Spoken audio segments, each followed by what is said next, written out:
एक बार अलख निरंजन अनादि अनंत निराकार परब्रह्मा ने अपने मन में यह विचार किया कि मैं अकेला हूँ, अतः अपने बहुत से रूपों को प्रकट करके विविध प्रकार की लीलाएं करूँ। उस समय संपूर्ण सृष्टि में कहीं कुछ भी नहीं था। महाशून्य में एकमात्र निराकार ब्रह्म का ही अस्तित्व था।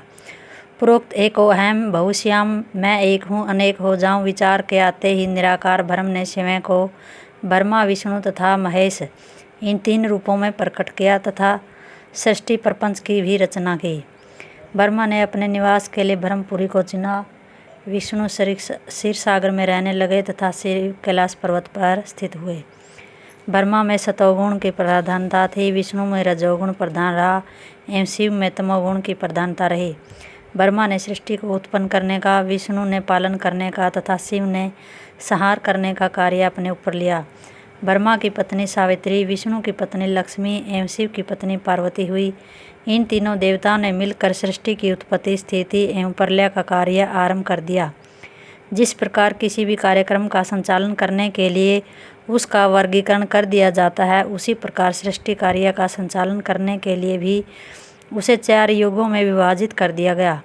पहले युग का नाम सतयुग, दूसरे का नाम त्रेता युग, तीसरे का द्वापर युग, चौथे का कलयुग पड़ा। जब सृष्टि उत्पन्न करने का कार्य पूरा हो चुका तथा पशु पक्षी मनुष्य देवी देवता राक्षस ऋषि मुनि पृथ्वी आकाश पाताल स्वर्ग नरक नदी पर्वत वन वृक्ष पाप पुण्य सुख दुख हर्ष विषाद सूर्य चंद्र नक्षत्र अग्नि जल वायु आदि की उत्पत्ति हो चुकी थी, तब उन्हीं पर ब्रह्म ने इन सभी में अपनी शक्ति को अंश रूप से वितरित करके विभिन्न प्रकार की लीलाएं करना आरंभ कर दिया। धर्म की स्थापना, अधर्म का नाश, साधु संतों की रक्षा तथा दुष्टों का दमन करने के लिए उक्त तीनों देवों ने समय समय पर विभिन्न रूपों में पृथ्वी पर जन्म लिया, जिन्हें अवतार के नाम से संबोधित किया जाता है। ब्रह्मा विष्णु और शिव के अनेक अवतार अब तक हो चुके हैं, परंतु उनमें विष्णु के अवतारों का सर्वाधिक महत्व है। विष्णु के 24 अवतार हुए हैं, जिनमें 10 अवतार मुख्य माने जाते हैं। राम कृष्ण नरसिंह कच्छ मत्स्य वाराह कल्कि आदि सभी विष्णु के ही अवतार हैं। ये अवतार सतयुग त्रेता द्वापर तथा कलियुग आदि विभिन्न युगों में हुए हैं। उदाहरण के लिए कच्छ मत्स्य वाराह नरसिंह आदि के अवतार सतयुग में हुए, राम का अवतार त्रेता युग में हुआ, कृष्ण का अवतार द्वापर युग में हुआ और कल्कि भगवान का अवतार कलयुग में होगा। कालक्रम से सतयुग त्रेता युग तथा द्वापर युग समाप्त हो चुके हैं। वर्तमान काल में कलयुग चल रहा है। सृष्टि क्रम के नियमानुसार सतयुग में मनुष्य पूर्ण धार्मिक स्वभाव के होते हैं। त्रेता युग में धर्म के प्रति लोगों की आस्था का 1/4 कम हो जाता है। द्वापर युग में धार्मिक आस्था का अर्धांश समाप्त हो जाता है तथा कलयुग के प्रारंभ में धार्मिक आस्था का केवल 1/4 रह जाता है, जो धीरे धीरे कम होता चला जाता है। कलयुग के अंत में जब धर्म पूर्ण रूप से समाप्त हो जाता है, तब प्रलय काल स्थिति होता है। प्रलय में भगवान शिव संपूर्ण सृष्टि को नष्ट कर देते हैं। तत्पश्चात कुछ समय तक कहीं कुछ भी नहीं रहता। फिर परब्रह्म की इच्छा से ब्रह्मा जी नए सिरे से सृष्टि को उत्पन्न करते हैं।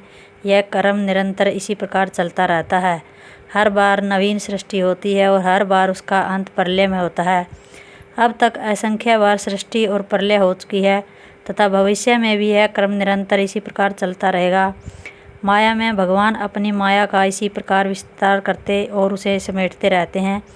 ऐसा वे इसलिए करते हैं कि इस संबंध में कोई कुछ नहीं कह सकता। जिस प्रकार मदारी के इशारे पर बंधन नाचता रहता है, उसी प्रकार ईश्वर की इच्छा पर संपूर्ण सृष्टि चलती रहती है। द्वापर युग के अंत में पराशर ऋषि के पुत्र वेदव्यास मुनि ने 18 पुराणों की रचना की थी। उसमें एक पुराण का नाम भविष्य पुराण है।